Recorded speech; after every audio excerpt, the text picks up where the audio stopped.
विद्यालय की प्रधानाचार्य जी, सभी सम्मानित अध्यापक व अध्यापिकाएं और मेरे सामने बैठे हुए इस राष्ट्र के भावी कर्णधार सभी प्रिय विद्यार्थी, आइए थोड़ा सा समय आप लोगों के साथ में साझा करते हैं।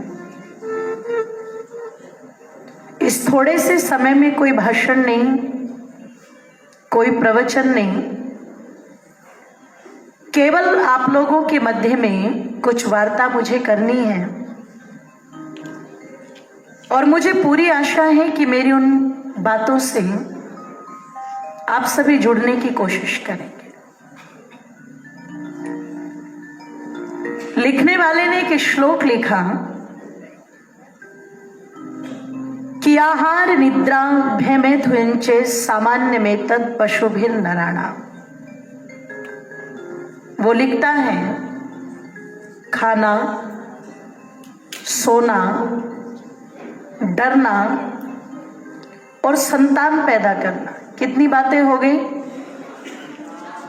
जोर से बोल दीजिए। लिखा कि ये चार कार्य मनुष्य भी करते हैं और चार कार्य पशु भी करते हैं। Think about it. खाते हम भी हैं और खाते पशु भी हैं। सोते हम भी हैं और सोते पशु भी हैं। डर हमें भी लगता है और डर पशुओं को भी लगता है। संतान उत्पत्ति मनुष्य में भी होती है और पशुओं में भी होती है।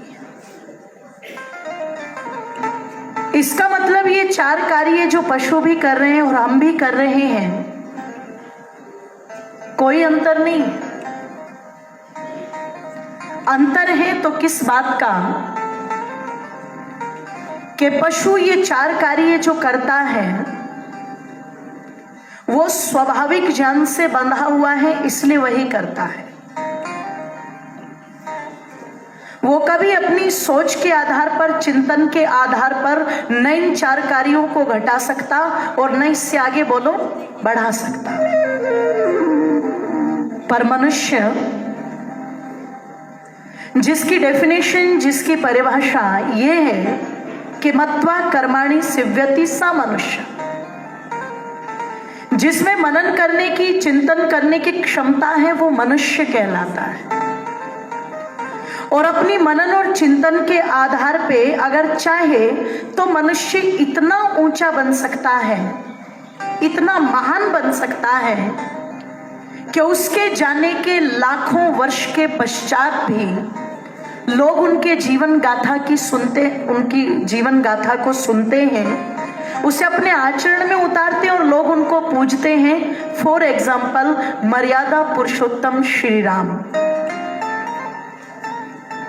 जिनको इतना समय हो गया लेकिन आज भी हम उनको स्मरण कर रहे हैं उनके कार्यों की महानता के कारण से। इसलिए मनुष्य अगर अपने मनन चिंतन के आधार पर चाहे महान बनना तो बहुत महान बन सकता है।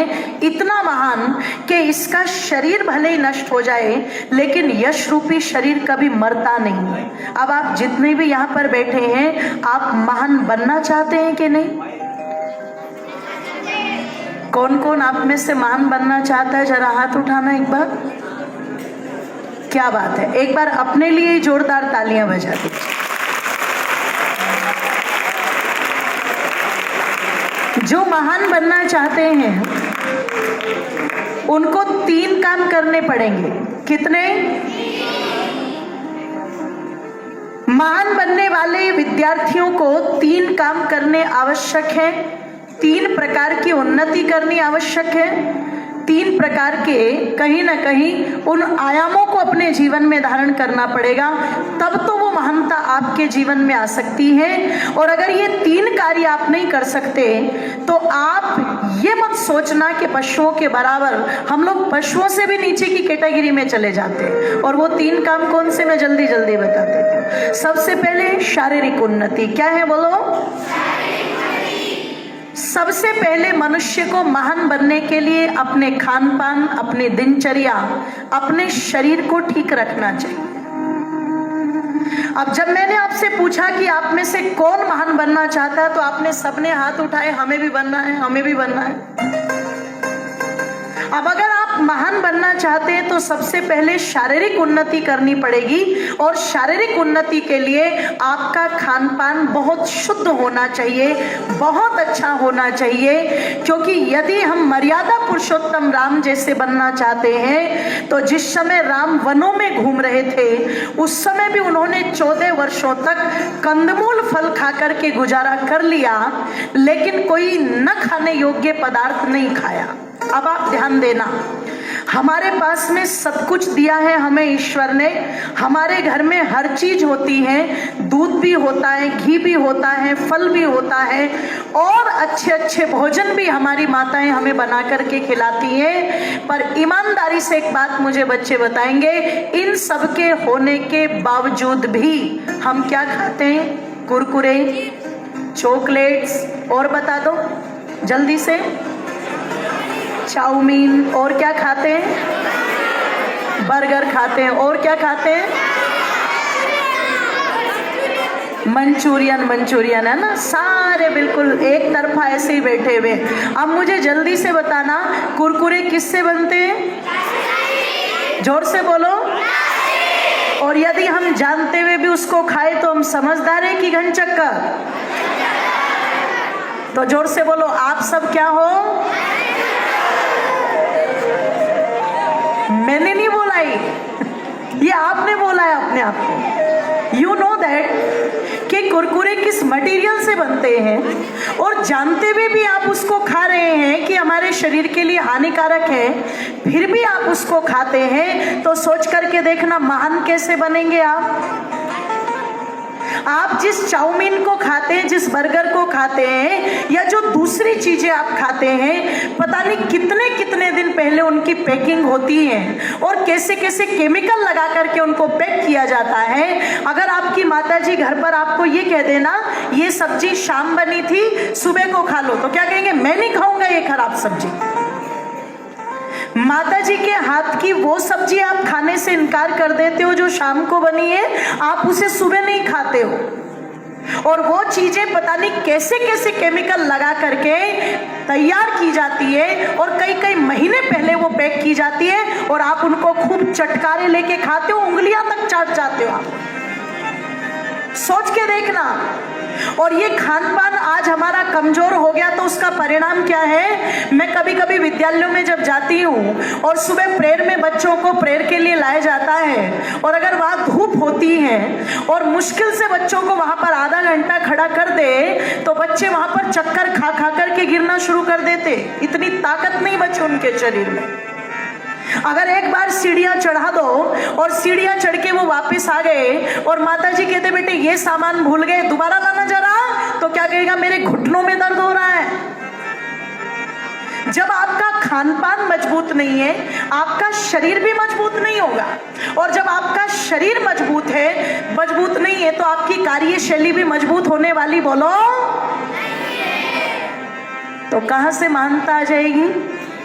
इसलिए कहा सबसे पहले शारीरिक उन्नति होनी जरूरी है, और शारीरिक उन्नति अगर चाहिए तो उसके लिए अपना खान पान शुद्ध करो, ठीक है ना। दूसरी है आत्मिक उन्नति। क्या है बोलो? आत्मिक उन्नति के लिए दो कार्य करने चाहिए। एक तो आत्मिक उन्नति के लिए हम क्या करें कि सुबह उठ करके और शाम को सोते समय कम से कम 11 बार गायत्री मंत्र का जाप करें, और परमात्मा से सद्बुद्धि की प्रार्थना करें। ईश्वर हमें अच्छी बुद्धि दे। कैसी बुद्धि? अच्छी बुद्धि के माने जो समय पर काम कर सके। हैदराबाद के अंदर अभी एक केस हुआ, आपने सबने सुना होगा, प्रियंका रेड्डी केस हुआ ना। तो जानते हो आप वहां पर एक थोड़ी सी बुद्धि की कमी क्या रही? जब उनकी स्कूटी में पंचर था, तो छोटी बहन से फोन पर बात चल रही थी, और छोटी बहन ने क्या बोला, तुम स्कूटी वहीं पर छोड़ करके आ जाओ। तो उन्होंने मना कर दिया, नहीं ऐसे कैसे छोड़ करके आ जाऊं। और कुछ लड़के हैं जो मेरी मदद करने के लिए तैयार है। वो उन लड़कों को जानती नहीं, पहचानती नहीं, और वो स्कूटी कभी कहते ये ठीक कर देगा, कभी कहते वो ठीक कर देगा। अगर उस समय पर बुद्धि काम कर जाती कि अनजान लोगों पर विश्वास नहीं करना है, टोल टैक्स पास में है, या मैं पुलिस की मदद लूं, या मैं घर से किसी को बुलाऊं, या मैं स्कूटी छोड़ करके यहाँ पर चली जाऊं, तो शायद ये दुर्दशा होने से बच जाता। हालांकि एक बार जोरदार तालियां हैदराबाद पुलिस के लिए बजाइएगा, जिन्होंने चारों का एनकाउंटर कर दिया। और कहीं ना कहीं जो सरकार के टैक्स का पैसा खर्च होता, वो पैसा भी बच गया, और उन नालायकों को जो मिलती, कहीं ना कहीं कभी कोई कहता दया याचिका दायर करो, कभी कोई कहता ये याचिका दायर करो, महंगा सा वकील उनको करके दिया जाता, तो सारी झंझटों का छुटकारा जो था वो पुलिस ने चंद गोलियों के अंदर कर डाला, और चारों नालायकों को, दुष्टों को जहां जाना था वो वहां पर पहुंच गए। तो मैं इस मंच से उस पुलिस को भी धन्यवाद करती हूँ, और मैं आप सबको भी सावधान करती हूँ, कभी भी किसी अनजान व्यक्ति पर, जिसके बारे में हम नहीं जानते, उस पर कभी भी भरोसा नहीं करना चाहिए।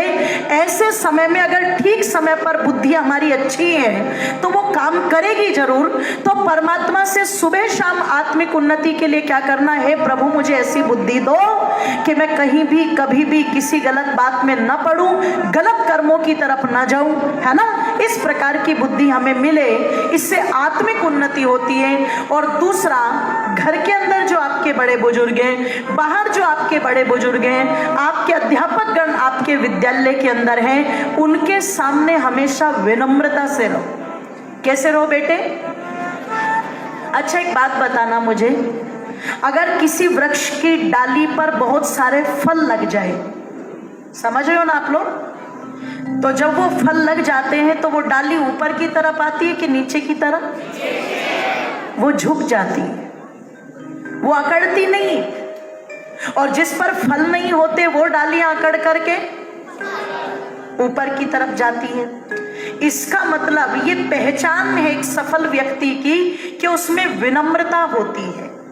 आज की जनरेशन को मैं देखती हूँ, घरों के अंदर अपने बड़ों का अपमान करने में देर नहीं लगाते। आपके माता पिता पता नहीं आप कितनी कोशिश करके, कितनी मेहनत करके आपको काबिल बनाना चाहते हैं।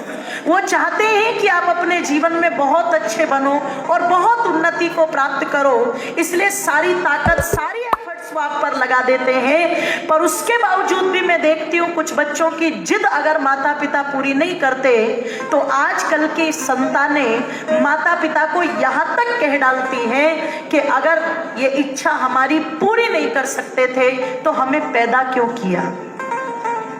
आप जानते हो ये बहुत बड़ी कृतघ्नता है, और कृतघ्नता सबसे बड़ा पाप माना जाता है। अपने बड़ों के प्रति हमेशा विनम्र होकर के रहना चाहिए, ये नहीं कि हम उनको अकड़ दिखा रहे हैं। जो बच्चा अपने बड़ों के प्रति सम्मान करता रहेगा, जो विनम्र होकर के रहेगा, वो जीवन में हमेशा उन्नति को प्राप्त होगा, ध्यान रखना। और जो अपने बड़े बुजुर्गों का अपमान करता रहे, कभी उनको सम्मान न दे, वो जीवन के अंदर कभी कामयाब नहीं हो सकता। इसलिए आत्मा उन्नति करती है पवित्र विचारों से, पवित्र संस्कारों से। तो उस पवित्रता को धारण करके रखना ताकि आत्मा की आपकी उन्नति हो।